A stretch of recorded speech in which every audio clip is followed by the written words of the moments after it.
यहाँहरु सम्पूर्णमा मेरो नमस्कार। यो सखर हो। आज चाहिँ मैले केक बनाउन लागेको अनि त्यसमा दूध र केरा राखेको छु यो जारमा मिक्सचरमा। अब त्यो सखर पनि राखे, अलिकति कफी राख्दिएको आज मैले चकलेट केक जस्तो बनाउन खोजेको, कस्तो हुन्छ थाहा छैन। अनि बिस्किट पनि रहेछ, त्यो ओरियो बिस्किट त्यो पनि राख्दै एक पुरिया। अनि त्यसपछि यसलाई अनि मैले त्यसमा ल्वाङ सुकमेल त्यो चिया मसलाहरु हुन्छ नि त्यसको धुलो पनि राख्दै अब यसलाई घुमाए।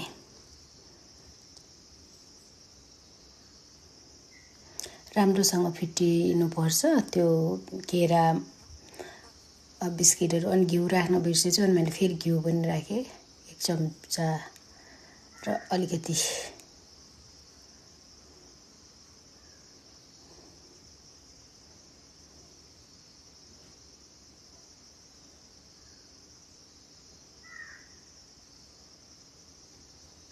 यो रेडी भइसकेको छ।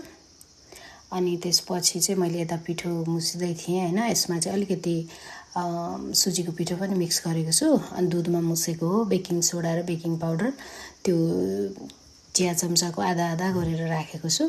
यो चाहिँ केक राख्ने भाँडा थियो, यसमा राखे घिउ दल्या छु त्यसको